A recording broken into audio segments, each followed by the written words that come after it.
Nous sommes au 31 décembre 2020. Mesdames et messieurs, le président de la République, Paul Biya, s'adresse ce soir à la nation camerounaise. C'est le journal bilingue. Good afternoon, Regina. Bon après-midi, Rebel Charlie Talk. Thank you for joining us in this edition of the news on Canal International. Coming up in the next 30 minutes.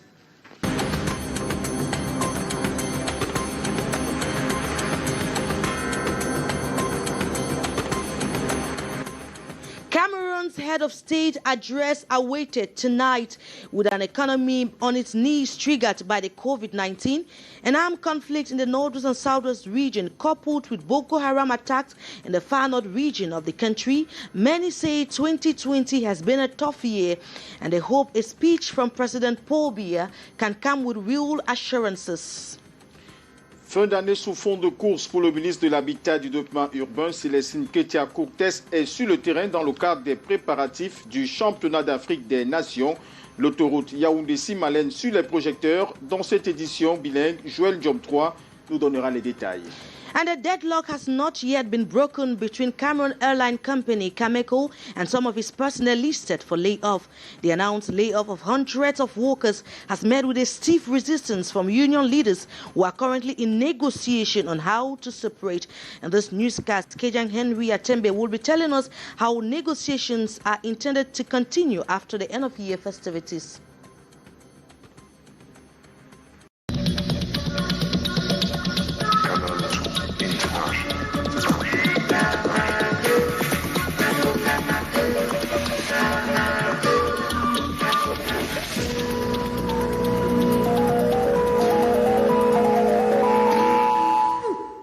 Once more, thank you, ladies and gentlemen, for joining us in this very last edition of the Bilingual News for the year 2020. Now, tonight, President Paul Biya is going to be addressing the nation. There are hundreds of thousands, perhaps millions of Cameroonians that are going to be watching the head of state speech. But in the following report, some Cameroonians say they stopped watching President Paul Biya's speech a long time ago after realizing most of his promises were mere lip service. With the COVID-19 that has plunged Cameroon's economy on its knees and the crisis in the northwest and southwest region coupled with Boko Haram attacks in the far north region, many people say much is expected from Cameroon's head of state. This report. President Paul Biya's end-of-year address to the nation is awaited tonight. As the countdown narrows, some political observers remain lukewarm. They accuse President Biya for hardly matching words with actions. I've been so disappointed over the years with the speeches made by the head of state at the end of each year, because I think he has distanced himself from realities. The things he say are not really. People have been so disappointed in the past. I don't listen to his speeches anymore. The speech, they say, should reflect the social realities in Cameroon. The Cameroonian population is suffering. There's poverty. There is the COVID pandemic. There is a Anglophone crisis which he should make very serious statements about. And you see, the speech should not just remain at the level of statements. He should implement some of the things he said. For some, resolving the rising ethno-political tension should also be a priority. People are attacked with holding certain political ideologies because they come from a certain region or background. I think these are problems that the head of state should address, because our living together is something that should be held and kept jealously. Not leaving out foreign attacks and bad governance. We have the crisis in the far north region, the Boko Haram incursions. We have security threats that emanate from the crisis in the Central African Republic. I think these are issues that the head of state should address and make Cameroonians feel happy. The issue of bad governance and corruption in the country that has led to underdevelopment, to acute underdevelopment, that has been reflected. For example, in the number of road accidents we've had recently, that could be born of the commercialization of driver's licenses. With a more than 4-year-long armed conflict in the northwest and southwest regions of Cameroon, attacks by Boko Haram in the far north region, and the COVID-19 pandemic which has put the economy on its knees, many Cameroonians will hope to get some reassuring words from their head of state as he addresses the nation tonight. Le Cameroun est un pays démocratique, un état de droit. And Cameroon's head of state, President Paul Biya, has signed a decree to harmonize the retirement ages for civil servants. Now, the decree that was made public on December the 30th, 2020, indicates that for category A and B, civil servants will go on retirement at the age of 60, and for category C and D workers, they'll go on retirement at the age of 55 years old. This is coming after the raising of the retirement age of civil servants in public held for last July 2020. The decrees will go into effect from the 1st of January 2021. And the deadlock is yet to be broken between Cameroon airline company Cameco and some of its staff that were listed for layoff. Now, hundreds of workers, the announcement from Cameco to lay off hundreds of workers met with a stiff resistance from union leaders who are still negotiating on the modus operandi for a separation. In the following report, Kejang Henry Atembe tells us that after the festive season, negotiations will continue. His report. A massive layoff of employees announced by the Cameroon Airlines company Cameco has met with stiff resistance from union leaders who consider the move as a violation of the rights of workers of the ailing airlines company. Badly hit by financial crisis, Cameco has opted to downsize its personnel by 379 workers. Measures are being taken. It's a difficult moment. You don't take a decision to lay out a part of personnel with gladness.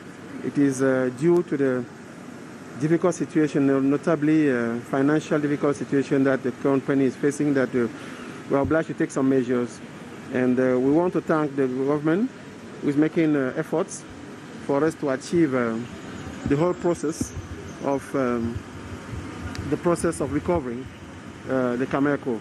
The move has triggered dissentment from labor union leaders and staff representatives, some of whom have been listed for retrenchment. As our representative said, we arrived to the conclusion that we will renew with the dialogue, because we did not have dialogue. Now we will repeat with dialogue. And as the conflicting parties are at each other's throat, Labour and Social Security Minister Gregoire Owona was assigned by the government to mediate. With a debt toll of close to 110 billion CFA francs, the skies have not been friendly to Cameco, that is undergoing serious restructuring. Close to 500 workers were sent home at the peak of the coronavirus pandemic when activities were completely grounded. The retrenchment deadlock has not yet been broken, as union leaders and Cameco officials will continue negotiations after end-of-year festivities. Now, search efforts have continued to retrieve 3 more bodies in the Nyong River following a tragic capsizing of a canoe with 15 persons on board in the Nkolvondo village in Njeng subdivision. 7 corpses were retrieved on Wednesday. However, there were 5 other survivors. And in the following report, Beatrice Ngamo tells us the victims were all ex-servicemen who were crossing the river to the other side of the village. The population was thrown into total grief and confusion. Her report. The sitting positions, buttocks on the ground here at the banks of the River Nyong, Kolmvondo village, Nzeng district, Mefu and Afamba division of the central region, enough to tell all is not well. Indeed, it is not well. Inside the Black Nyong River are some missing bodies.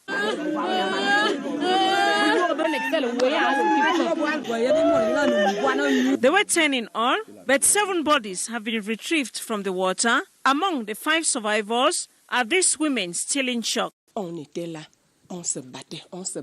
there struggling. I don't know how God made it that we found ourselves on a bench. We held the bench, 3 of us. We held the bench, struggling. At times you go down and later come up. That's how we're shouting for help. And from here, people saw how we were struggling. A fisherman came and started rescuing others. Each left husband in the water. All members of the Association of Ex-Servicemen who with wives left Nkolmetet for their monthly meeting here at Kolmvondo. While on their way, water started entering their engine canoe, and before the driver could make a move, they capsized. And the worst is the rest of the story. Efforts this far that of the fishermen and local population. Painful indeed, and voices fled. Aucune autorité. Ça c'est quoi? Mon papa est dans l'eau depuis hier. The only one that acted differently is the divisional delegate of ex-servicemen as of the time of this report. And the only technical assistance, this ambulance engaged in the transfer of corpses from Kolmvondo to Yaoundé mortuary. The search is still on by the local fishermen and population. Even the sand quarry also out to stir the water so as to retrieve the rest of the lifeless body swallowed in the Nyong River.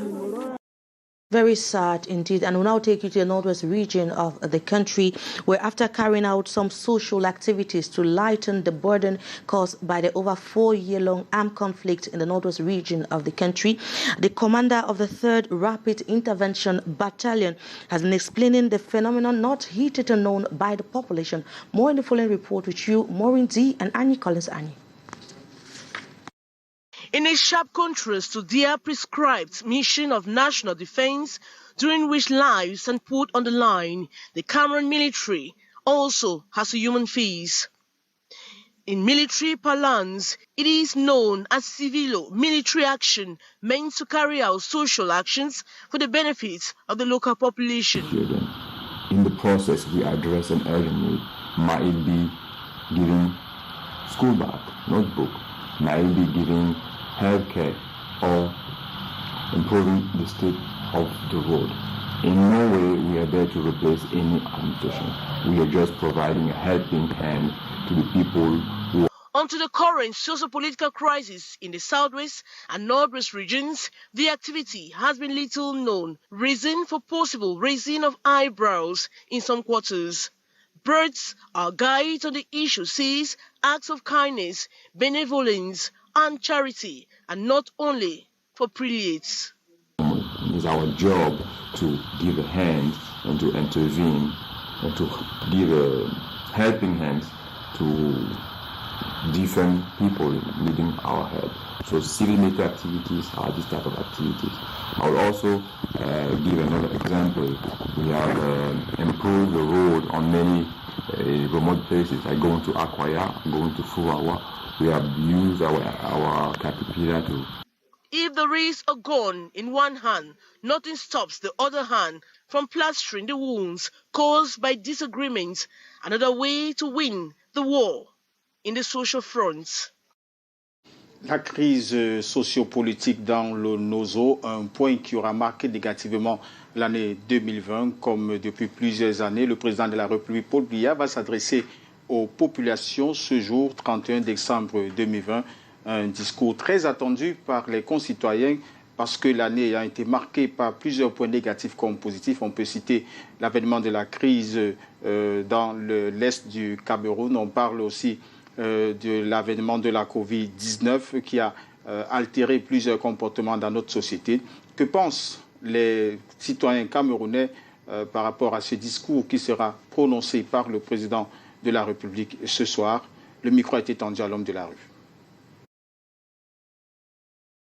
On attend rien de bon, qu'il arrange les problèmes des anglophones, la vie devient normale. Il lâche les Français. Voilà, tout ce qu'on attend de lui. Que le chef d'État puisse trouver une solution, peut-être un nouveau dialogue qui pourra mettre devant tous les acteurs de la scène. Que son discours soit différent des autres discours, déjà. Qu'il nous fasse des promesses, mais des promesses qui vont tenir. On attend l'amélioration des conditions de vie des citoyens. Nous attendons un message d'un père à ses enfants, c'est-à-dire un message de réconciliation, un message de rassemblement. Nous pensons que ça sera le meilleur message parce que l'année 2020 a été très difficile, il faut se l'avouer. Donc si jamais en 2021, les Camerounais regardent dans le même sens, nous pensons que ça ira mieux. Il va nous interpeller davantage sur le vivre ensemble. Parce que vivre ensemble n'est pas une juxtaposition de tribus. Vous le savez, dans beaucoup de parties de notre pays. La jeunesse attend beaucoup de lui. Les mototaximens attendent beaucoup de lui. Nous pensons qu'il est temps faut que le chef de l'État prenne des mesures pour que le secteur d'activité des mototaximans au Cameroun soit véritablement assaini. Le sillage des fêtes de fin d'année, les urgences dans les hôpitaux ne sont pas en bon état, mais elles sont parées pour prendre en charge d'éventuels cas d'accident. C'est le constat effectué par le ministre de la Santé publique lors d'une visite d'inspection dans certains centres de santé hier à Yaoundé. Manaouda Malachi a passé au scanner les urgences de 3 hôpitaux. Dans sa suite, nos reporters Karel Meza Tiatoya et Luc Vaudran. Les services d'urgence de l'hôpital central de Yaoundé n'ont pas une santé de fer, mais un dispositif spécial est mis en place en ces fêtes de fin d'année pour prendre en charge d'éventuels accidentés qui, on le sait, connaît une poussée inquiétante en cette période. À part les gens qui sont déjà programmés, nous avons fait des renforts de l'urgence médicale, toutes nos 3 urgences médicales, chirurgicales et obstétricales. Au centre hospitalier universitaire de Yaoundé CHU, personne pour recevoir Manaouda Malachi et sa suite. Il a fallu quelques minutes d'attente pour qu'un personnel se pointe au service d'accueil et d'orientation. Ce que condamne le ministre de la Santé publique avec la dernière énergie, ça aurait pu être un cas grave qui nécessite une intervention immédiate, a-t-il dit, avant de prendre l'engagement de renforcer le personnel ici. Sa descente au service d'urgence lui a permis de faire le constat selon lequel les équipes sont tout de même mobilisées. En termes d'équipe, oui, ça va, on se débrouille pas mal, ça va. Le point de chute de sa visite, c'est à l'hôpital Jameau. Le programme ici affiché renseigne sur le dispositif adopté par le personnel soignant. C'est particulier qui a été mis en place pour cette période, au moins jusqu'au 5. Des mesures satisfaisantes, mais beaucoup reste à faire. En réalité, je crois que pour le moment, c'est satisfaisant. Évidemment, on peut faire mieux. Nous allons essayer de faire mieux, de pouvoir encore équiper ces urgences, mais pour le moment, on peut tenir avec ça. Des réflexions sont ouvertes pour combler le manquement observé lors de cette visite de nuit du 30 décembre 2020. Dans le nord-ouest, le bataillon d'intervention rapide s'illustre davantage par des actions civilo-militaires, une expression amplifiée depuis l'avènement de la crise anglophone. Si le corps d'élite est parfois tensé de tous les noms d'oiseaux, sa solidarité quant à elle vis-à-vis des populations n'a pas fané. Samuel Baha à Nicolas pour les précisions. La crise anglophone, depuis son avènement, s'est enrichie des expressions telles que actions civilo-militaires. Et le bataillon d'intervention rapide s'illustre par des actes qui le rapprochent davantage de la population. Plusieurs types d'activités sont inclus dans les actions civilo-militaires, à l'instar de la campagne Back to School que nous avons eu à conduire. Celle-là est focalisée particulièrement sur la tranche des étudiants et des parents qu'on voulait encourager à retourner à l'école. Ce corps d'élite est parfois sujet à plusieurs critiques. Le chef de bataillon relativise. Lorsque le besoin se fait sentir et lorsque l'urgence se fait sentir, c'est un élan de cœur. La distribution de cahiers, la réflexion d'école ne vient en rien obstruer ou se substituer aux actions régaliennes. Tout au contraire, c'est un élan de cœur pour permettre aux enfants qui ont besoin de cahiers, pour permettre aux écoles qui sont sur le point de recommencer, qui ont besoin d'un coup de pouce. Aux confins du Cameroun, le BIR est demeuré à la fois philanthrope et la panacée pour les sinistrés. D'ailleurs, là où il a traîné son bras séculier, le développement a suivi. Le BIR et les habitants rencontrés à chaque expédition, une seule entité homogène. Dans le Mbom et Inoubou, l'axe lourd au niveau du lieu dit plateau Machia est dans un état des plus déplorables. Des travaux engagés là-bas ont été abandonnés. Aujourd'hui, les populations payent le prix lourd de cet abandon. Elles sont victimes de pollution et de pertes économiques. Le récit de Junior Hussin et Espoir Baya. Un gros malaise paralyse la ville de Bafia depuis plus de 2 ans. Le tronçon qui va de l'axe lourd jusqu'au niveau du lieu du plateau Macha plombe la fluidité de la circulation. Pour cause, les travaux engagés par une entreprise sont abandonnés. Les populations payent le prix au quotidien. Vous pouvez me constater cette couche de poussière qui inonde carrément la ville. Ça fait 2 ans que cette situation dure, les populations en souffrent. La poussière, les cassis, les accidents, Après, on va accuser qu'il y a un conduit mal. Il n'y a pas de route. Avant, on nous disait de porter au cache-nez par rapport à la corona. Maintenant, c'est plus grave. La poussière s'y dépasse corona. Ce tronçon d'environ 2 km donne du fil à retordre aux riverains. La poussière dicte sa loi en cette saison sèche. Les commerçants sont en bordure de route et victimes de pollution à répétition. Je suis obligé de nettoyer ma machine chaque jour à cause de la poussière. Ça fait au moins 8 mois. Je n'avais jamais eu mal aux yeux. Mais j'ai le mal des yeux à cause de cette poussière. Vraiment, nous sommes fatigués. À la délégation départementale du ministère de l'Urbanisme et de l'Habitat, rien n'est précisé sur la période de la reprise effective des travaux sur cet axe. Actuellement, comme vous le constatez, l'entreprise n'est pas mobilisée sur le terrain, sur le chantier. Et le chantier est abandonné depuis 2019. L'État est en train de faire tout pour que l'entreprise soit remobilisée afin que les travaux puissent reprendre. Aux dernières nouvelles, le contrat avec la première entreprise avait été résilié. Reste attendu à présent une nouvelle entreprise qui, l'on espère, poursuivra et pourra achever les travaux. En attendant, les populations continuent de se battre pour aménager la voie pour garantir une quelconque fluidité de la circulation. La poussière et la boue alternent, chacune en sa saison. Ensuite, avec vous, Regina. Merci beaucoup, Robert Charlie Talk. Now, following the one-month sanction slammed on the Avenue Voyage Agency, other travel agencies are on the alert.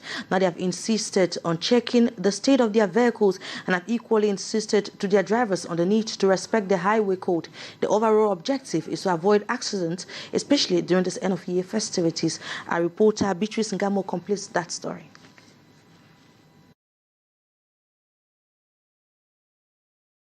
End-of-year festivities and movements here and there from one town to the other or village and vice versa commonplace. Period of high affluence also. Passengers at times exceed buses, but safety first. The state of the driver and vehicles important.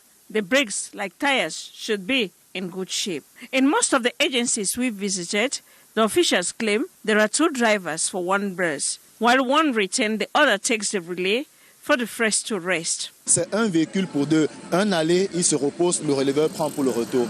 Restrooms are even available in some agencies for the drivers. The vehicles also go for fitness tests, overhauling to ensure it is safe to cover the destinations. The mechanics are always there to verify. Once a vehicle arrives, we verify the table, disc and brake. But above all, they make sure overloading and excess speed is also under good check. All our vehicles have GPS. We control speed, and when we see it is high, we warn the driver on phone. And at times, sanction goes beyond warning. Excess speed, poor state of vehicles, and tiredness on the part of driver, the major cause of accidents on our roads. Taking the necessary precaution in line with policies in place to scrupulously respect speed limit, road signs, and code, according to Transport Minister, will make our roads safe for users. This and the road prevention measures by the government will also help save the lives of millions of Cameroonians plying our roads during this end-of-year period. Now, aware of the fact that the end-of-year festivity period is usually characterized by traffic, the police has intensified measures to make movements more easier. Now, under the coordination of the head of the regional regiment in charge of traffic control, that is Superintendent Baba Adamu, on Wednesday toured different parts of the nation's capital to be sure that traffic is not that tight. More in the following report with Hyson Chia. It is heavy deployment of the police forces into the major road junctions within the capital city, with the principal objective of facilitating free circulation of vehicles prior to the New Year celebration. At the central town, this passionate police officer keeps both drivers and pedestrians under his control. In an inspection tour this Wednesday, organized by the Delegate General for National Security and coordinated by the head of the communication unit, the elements are urged to multiply strategies of limiting traffic and ensuring the safety of the population. At the Tongolo Road Junction, this lady is leaving no stone unturned to make sure order reigns, but some stubborn road users are not helping matters. Too much speed. The drivers are speeding too much. Some have problems. When you stop them, they say that I have problem, I cannot stop. Same scenario at Mvongbi, as drivers salute the efforts of the police. I'm happy because the route are passing, there's not too much traffic.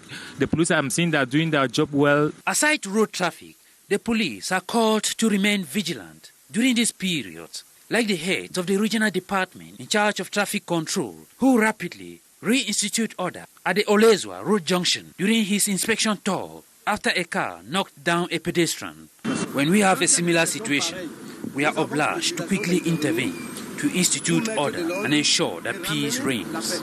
The head of the Central Regional Regiment in charge of traffic control, Police Superintendent Adamu Baba, challenged the forces to intensify possible measures to avoid any form of heavy traffic within the city, as was the case on December 23rd. Now, mayors under the umbrella of the United Council and Cities of Cameroon are mounting pressure on government to facilitate the decentralization process. They were speaking in Douala yesterday while installing a new bureau of the body. Our reporter Morinzi was there and brought back this report. The decentralization reform, one of the key reforms of Cameroon's public sector, is still running on a slow pace to a dislike of councils. We have about 22 of the over 33 text of applications which are already ready. Our wish is that we collaborate with government, because once these text of applications are available, so many things will be done in councils. We have just saw today the image of the structure that we have to put in place, which will accommodate the National Office of UCC, whereby when mayors are stop over in Yaoundé, they can have a place to sit down.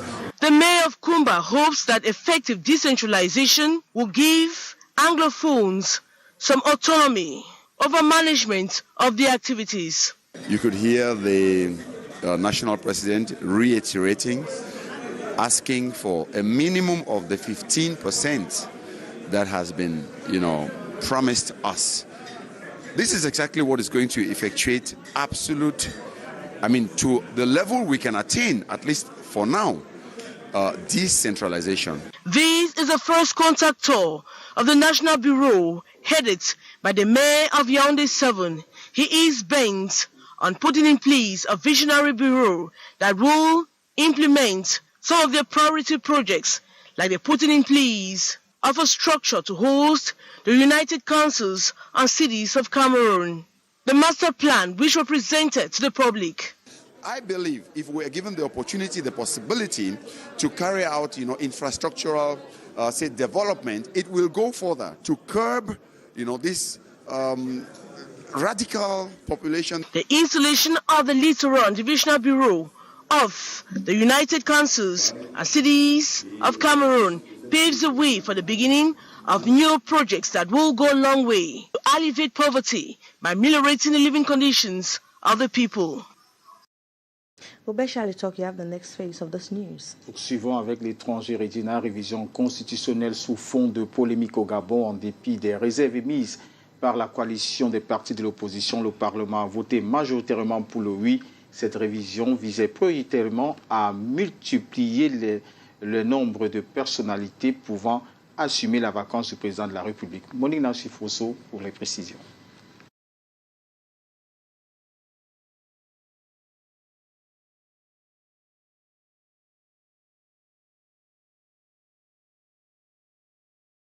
Sur cette actualité dans nos prochaines éditions. Mesdames et messieurs, c'est la fin de cette édition bilingue, la dernière de l'année 2020. Nous vous souhaitons à tous et à chacun une très belle année 2021.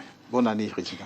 Bonne année, Robert Chalitok, and on behalf of the entire management of Canal International and the entire production team, we want to say thank you very much for being with us throughout 2020, and we hope 2021 will be a better year. Goodbye and God bless.